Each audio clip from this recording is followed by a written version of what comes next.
J'ai une question bien importante à vous poser. Est-il possible et nécessaire d'avoir une bonne communion, une bonne relation avec Dieu? La parole de Dieu va nous donner une réponse qui pourrait transformer votre vie aujourd'hui à l'émission À travers la Bible.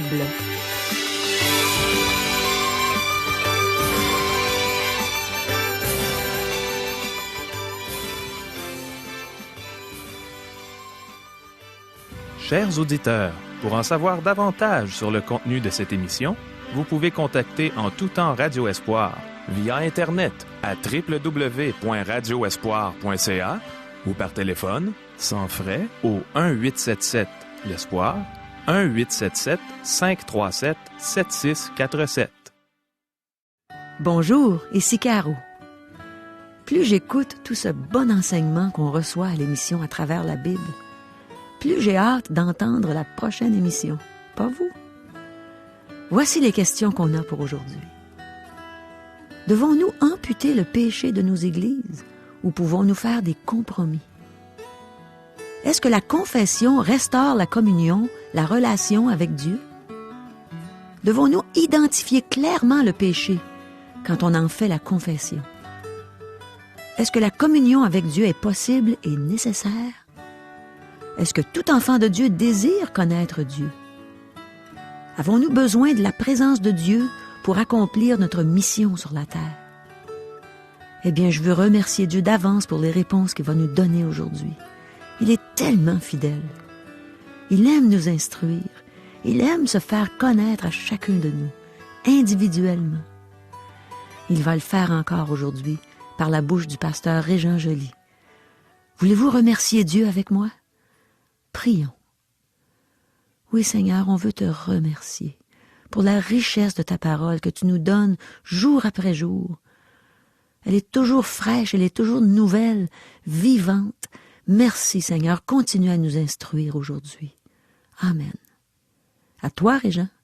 Merci, Caro. Mes amis, à la dernière émission, nous avons examiné une scène touchante alors que Moïse a intercédé auprès de Dieu pour son peuple. Il savait comment toucher le cœur de Dieu. Lorsque Dieu a dit à Moïse, « Va, descends, car ton peuple que tu as fait sortir d'Égypte s'est corrompu. » Celui-ci a rappelé à Dieu que ce n'était pas son peuple et que c'était lui, Dieu, qui l'avait fait sortir avec sa main puissante. Il a donné à Dieu d'excellentes raisons pour ne pas le faire périr. Je pense qu'aujourd'hui, nous devrions prier de façon plus intelligente et apprendre à toucher le cœur de Dieu. C'est inutile de dire à Dieu des flots de paroles si elles ne correspondent pas à ce que nous ressentons dans notre cœur. Lorsque Moïse est revenu auprès du peuple, il a manifesté sa très grande colère. Nous n'aurions pas deviné qu'il avait intercédé pour ce peuple peu de temps auparavant. Il a cassé les tablettes de la loi et il a passé tout un savon au peuple et à son frère Aaron. Celui-ci aurait voulu que le sol s'ouvre sous ses pieds, car il ne savait plus quoi dire pour se justifier. Il a même essayé de dire que le veau était sorti par lui-même de l'or fondu. Nous pouvons en rire, mais n'oublions pas que nous en avons probablement fait autant après avoir été pris en faute. Nous avons vu que le peuple avait plongé dans le péché. Il mangeait et buvait, et il y avait probablement plusieurs personnes qui étaient nues, car le peuple fêtait selon les rites païens d'Égypte. Cependant, Moïse a radicalement amputé le péché. Lorsque vous avez une tumeur cancéreuse, vous voulez que le chirurgien l'enlève entièrement. Vous ne voulez pas qu'il le fasse par étapes. Le péché est une tumeur maligne et Moïse prend les mesures draconiennes nécessaires pour l'éliminer. Les coupables furent mis à mort. Maintenant, lisons à partir du verset 26. Nous sommes au chapitre 32 du livre d'Exode. Versets 26 et 27. Moïse se plaça à la porte du camp et dit, « À moi ceux qui sont pour l'Éternel. » Et tous les enfants de Lévi s'assemblèrent auprès de lui. Il leur dit, « Ainsi parle l'Éternel, le Dieu d'Israël. Que chacun de vous mette son épée au côté. Traversez et parcourez le camp d'une porte à l'autre, et que chacun tue son frère, son parent. Ce commandement est très extrême, mais un péché très grave fut commis. Le libéralisme infeste maintenant nos églises, et nous l'avons laissé pénétrer sans dire un mot. Le pasteur J. Vernon McGee, l'auteur de nos textes, a raconté cet épisode de sa vie.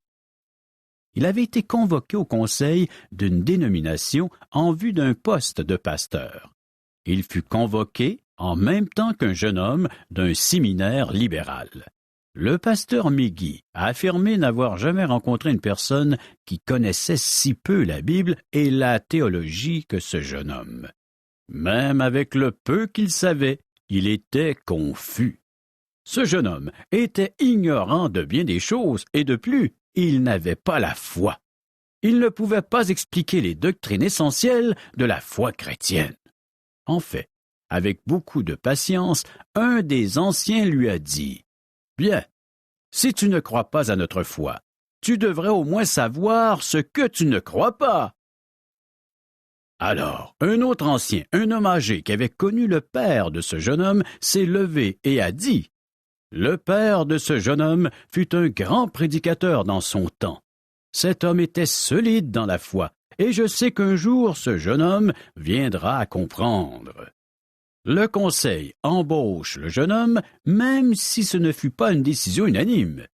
Cela m'attrista énormément d'avoir été convoqué en même temps qu'un jeune homme qui ne savait pas que croire en matière de foi. La façon d'agir du conseil n'aurait pas été celle de Moïse. Il n'aurait pas tué le jeune homme avec une épée, mais il ne l'aurait pas embauché. Il lui aurait donné une Bible ainsi que l'adresse d'une bonne école biblique. Lorsqu'il serait revenu, il l'aurait bien évalué avant de lui proposer un ministère. Malheureusement, parce que d'autres conseils ont agi de la même façon que celui-ci, alors le libéralisme a pénétré dans nos églises et les théologiens libéraux contrôlent de nombreuses églises. Nous ne pouvons pas faire de compromis avec le péché. Les compromis sont immoraux, et ils le sont encore davantage dans une église. Moïse n'a pas fait de compromis, mais il a radicalement amputé le péché. Verset 28. Les enfants de Lévi firent ce qu'ordonnait Moïse, et environ 3000 hommes parmi le peuple périrent en cette journée. Le camp fut nettoyé alors que les idolâtres furent mis à mort. Bien des personnes trouvent cela barbare et brutal. Examinons cela sous un autre angle. Était-il préférable d'amputer une petite tumeur et de sauver le peuple que laisser la tumeur croître et détruire la nation entière? Pensez à tous les hommes, les femmes et les enfants qui n'étaient pas coupables parmi le peuple.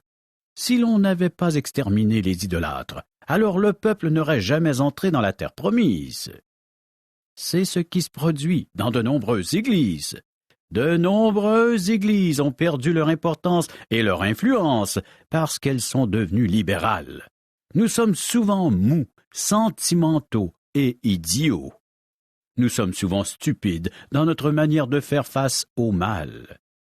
Versets 29 et 30.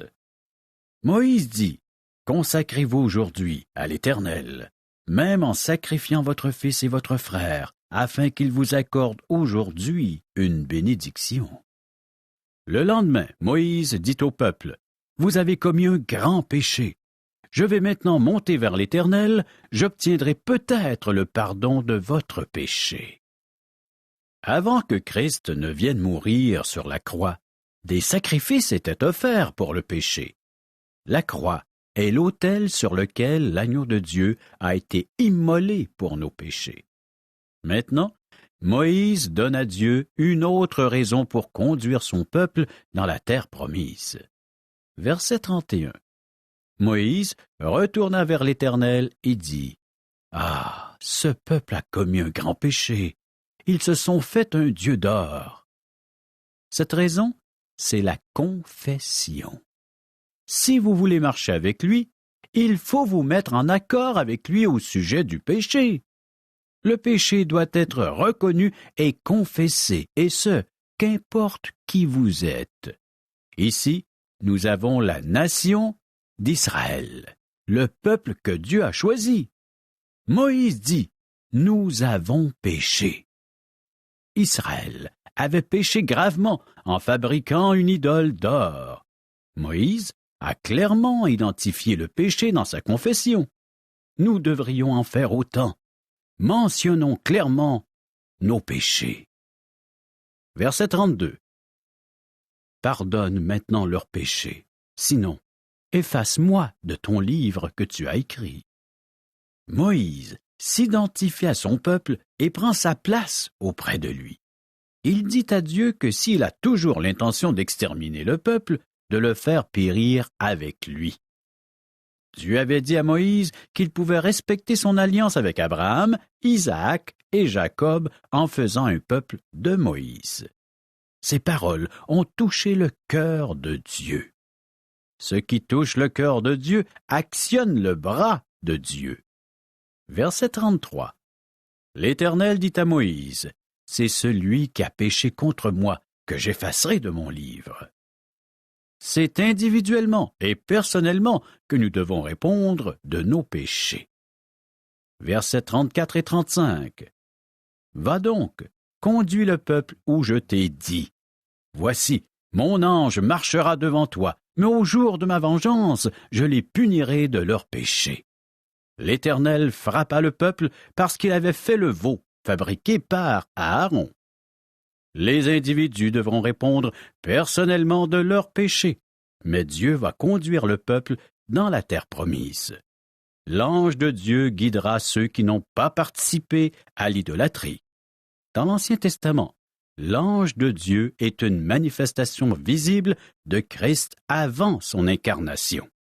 Parce que Moïse a intercédé pour son peuple, Dieu n'a pas rejeté son peuple.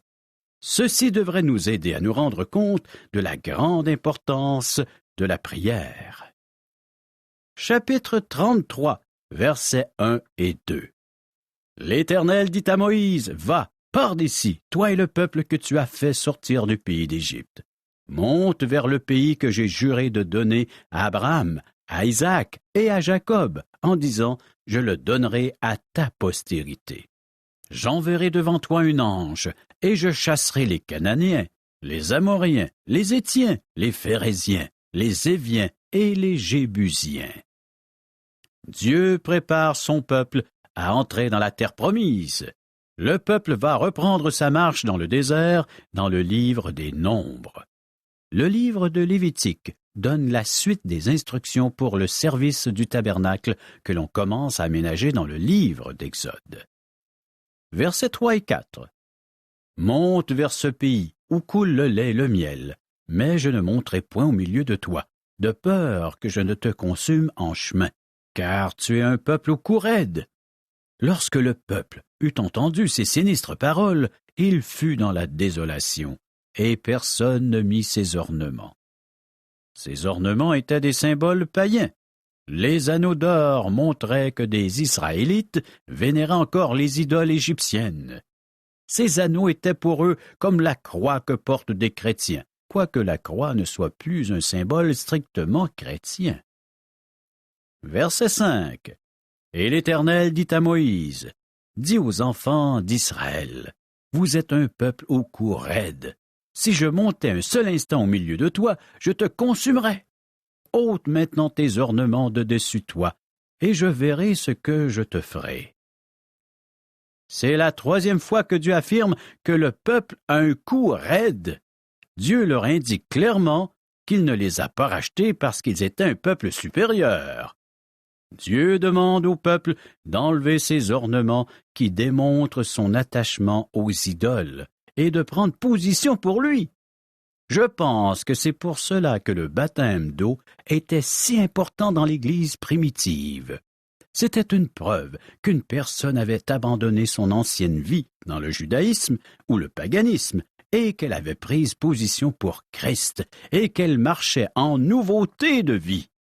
Le baptême, devrait être ce genre de témoignage aujourd'hui. Versets 6 et 7. Les enfants d'Israël se dépouillèrent de leurs ornements en s'éloignant du mont Horeb. Moïse prit la tente et la dressa hors du camp, à quelque distance. Il l'appela tente d'assignation. Et tous ceux qui consultaient l'Éternel allaient vers la tente d'assignation qui était hors du camp. Pendant que le tabernacle est en construction, Moïse le fait installer à l'extérieur du camp. Ce n'est qu'une tente où le peuple se rencontre. Ce devait être une simple tente ou la clôture qui a plus tard délimité le tabernacle. Versets 8 et 9. Lorsque Moïse se rendait à la tente, tout le peuple se levait. Chacun se tenait à l'entrée de sa tente et suivait des yeux Moïse jusqu'à ce qu'il fût entré dans la tente. Et lorsque Moïse était entré dans la tente, la colonne de nuée descendait et s'arrêtait à l'entrée de la tente, et l'Éternel parlait avec Moïse. Est-ce que quelqu'un peut voir Dieu? Moïse a-t-il vu Dieu? La Bible répond, et elle dit, « Personne n'a jamais vu Dieu. Le Fils unique, qui est dans le sein du Père, est celui qui l'a fait connaître. » Jean chapitre 1er, verset 18. Jésus a dit à Philippe, « Celui qui m'a vu a vu le Père. » Jean chapitre 14, verset 9. Le Seigneur Jésus-Christ est la révélation de Dieu revêtue de chair. Dans l'Ancien Testament, un de ses noms était l'ange de l'Éternel. C'est cet ange de Dieu que Moïse rencontrait sous la tente. Verset 11. L'Éternel parla avec Moïse face à face, comme un homme parle à son ami. Des amis se parlent face à face, et c'est ce que faisaient Dieu et Moïse. Cependant, Moïse n'a pas vu Dieu. Poursuivons. Verset 11. Puis Moïse retournait au camp, mais son jeune serviteur Josué, fils de Nun, ne sortait pas du milieu de la tente. Josué est mentionné de nouveau. C'est l'homme que Dieu prépare pour prendre la relève après la mort de Moïse. Je ne pense pas que personne ne le savait à ce moment-là. Cependant, lorsque nous étudierons le livre de Josué, nous verrons qu'il est la dernière personne que nous aurions choisie pour succéder à Moïse. Versets 12 et 13. Moïse dit à l'Éternel, « Voici, tu me dis, fais monter ce peuple, et tu ne me fais pas connaître qui tu enverras avec moi. Cependant, tu as dit, je te connais par ton nom, et tu as trouvé grâce à mes yeux. Maintenant, si j'ai trouvé grâce à tes yeux, fais-moi connaître tes voies, alors je te connaîtrai, et je trouverai encore grâce à tes yeux. Considère que cette nation est ton peuple. » Moïse demande exactement ce que l'apôtre Paul a fait demander dans l'Épître aux Philippiens, afin de connaître Christ. Philippiens, chapitre 3, verset 10. C'est aussi ce qu'a demandé Philippe dans Jean, chapitre 14, verset 8. « Seigneur, montre-nous le Père, et cela nous suffit. » Je pense que tout vrai enfant de Dieu désire connaître Dieu. Versets 14 et 15. L'Éternel répondit, « Je marcherai moi-même avec toi, et je te donnerai du repos. » Moïse lui dit, « Si tu ne marches pas toi-même avec nous, ne nous fais point partir d'ici. » Moïse savait qu'il avait besoin que Dieu l'accompagne. Il savait qu'il ne pouvait pas accomplir sa mission sans Dieu. Verset 16. « Comment sera-t-il donc certain que j'ai trouvé grâce à tes yeux, moi et ton peuple? Ne sera-ce pas quand tu marcheras avec nous, et quand nous serons distingués, moi et ton peuple, de tous les peuples qui sont sur la face de la terre? » Dieu a fait des Israélites un peuple distinct des autres nations dans un but très précis. L'Église doit aussi être un peuple distinct de nos jours. Cela signifie que nous sommes un peuple qui sert Dieu, pas un peuple original et excentrique. Verset 17. L'Éternel dit à Moïse, « Je ferai ce que tu me demandes, car tu as trouvé grâce à mes yeux, et je te connais par ton nom. » Moïse a une relation très intime avec Dieu. Verset 18. Moïse dit, « Fais-moi voir ta gloire. » Moïse ne pouvait pas voir Dieu de ses propres yeux. Verset 19. L'Éternel répondit, « Je ferai passer devant toi toute ma bonté, et je proclamerai devant toi le nom de l'Éternel. Je fais grâce à qui je fais grâce, et miséricorde à qui je fais miséricorde. » Paul cite ce verset dans l'Épître aux Romains, chapitre 9, verset 15. Car il dit à Moïse, « Je ferai miséricorde à qui je fais miséricorde, et j'aurai compassion de qui j'ai compassion. » Verset 20. L'Éternel dit, « Tu ne pourras pas voir ma face, car l'homme ne peut me voir et vivre. » En fait, mes amis, nous ne verrons pas Dieu face à face. Versets 21 à 23. L'Éternel dit, « Voici un lieu près de moi. Tu te tiendras sur le rocher. Quand ma gloire passera, je te mettrai dans un creux du rocher, et je te couvrirai de ma main jusqu'à ce que j'aie passé.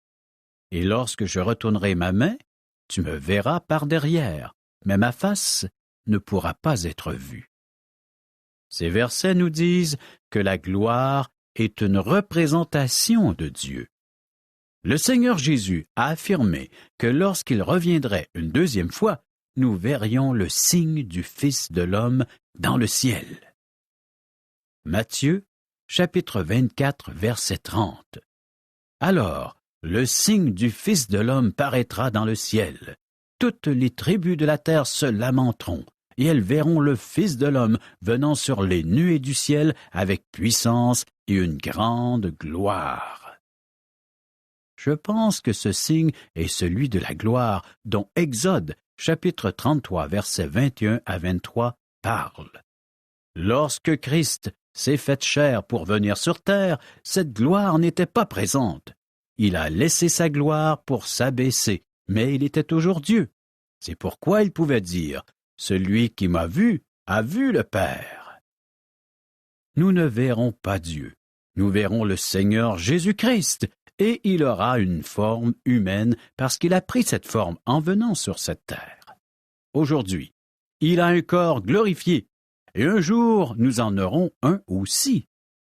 1 Jean, chapitre 3, verset 2 nous dit, « Bien-aimés, nous sommes maintenant enfants de Dieu, et ce que nous serons n'a pas encore été manifesté. Mais nous savons que, lorsque cela sera manifesté, nous serons semblables à lui, parce que nous le verrons tel qu'il est. Ceci est l'espoir des croyants qui marchent par la foi. » C'est ainsi que Moïse marchera. Il savait que la présence de Dieu devait l'accompagner, sinon sa mission serait un échec. Nous avons besoin de cette présence de Dieu pour faire face à nos problèmes dans notre quotidien. Est-ce que tu laisses Dieu marcher devant toi? Est-ce que la gloire de Dieu précède ta marche?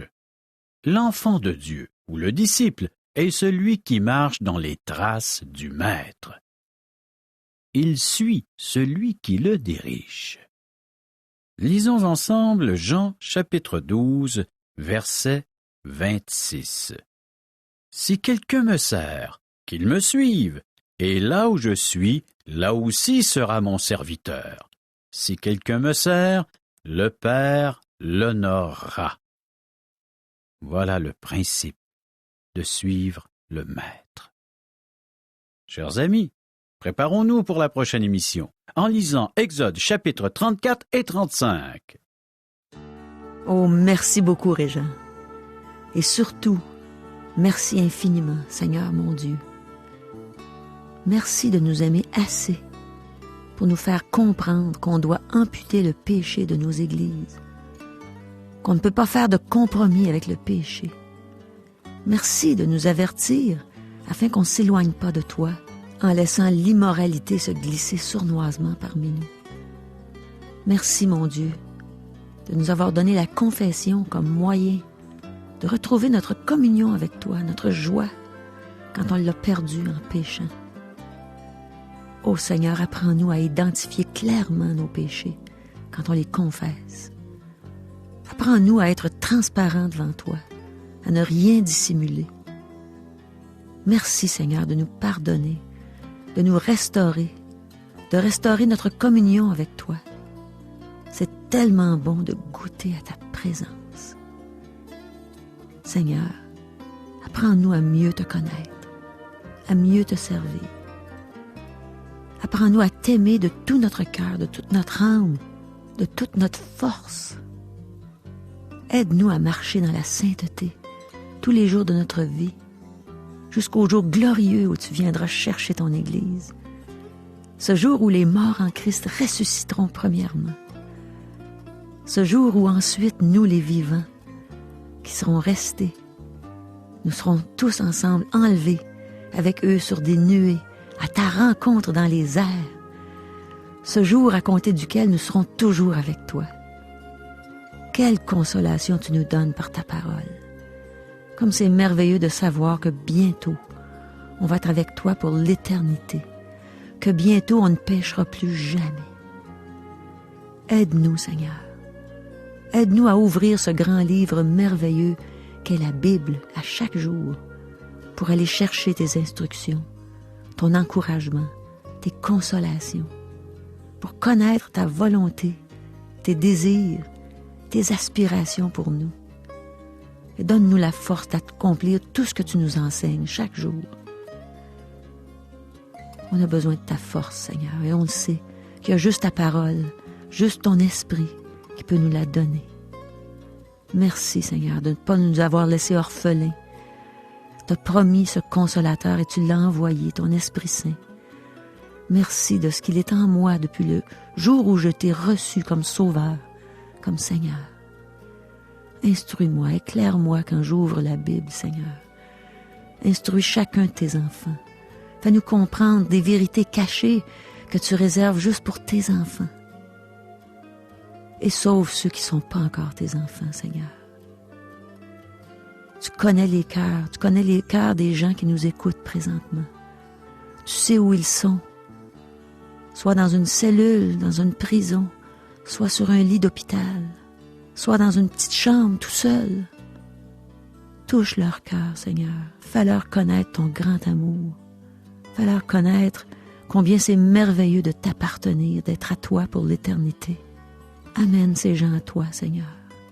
Sauve tous les gens qui m'entourent. Viens sauver tous ceux qui sont perdus, Seigneur mon Dieu. Chers amis, ces émissions, ces messages suscitent en vous des questions, des réflexions? Vous aimeriez en recevoir les réponses? On veut recevoir vos appels. Ça nous intéresse vraiment d'entendre vos réflexions. Nous avons une équipe toute prête à les recevoir. Ce sont des gens qui connaissent la parole de Dieu. Ils vont vraiment vous renseigner sur tous les points que vous voulez savoir concernant la Bible, tout ce qu'on peut lire dans les Saintes Écritures. Ces gens sont disponibles 24 heures sur 24. Ce sont des gens bien engagés. Ils attendent vos appels. Appelez-les, vous ne serez pas déçus, c'est certain. Oui, toi qui vis avec ce questionnement, ne sois pas gêné. Fais-le. Rejoins ces gens qui sauront t'aider. Tu as besoin d'amour? Il y a juste Dieu qui peut te le donner. Et c'est à travers ces gens qu'il va te communiquer cet amour. Appelle. Appelle maintenant. Voici nos coordonnées. Par téléphone. 1-877-L'Espoir. 1-877-537-7647. Et à notre adresse courriel www.radioespoir.ca et à l'adresse postale Radio Espoir, casier postal 34 143, Charlebourg, Québec, G1G 6P2. Bonne fin de semaine et à lundi. Bye bye.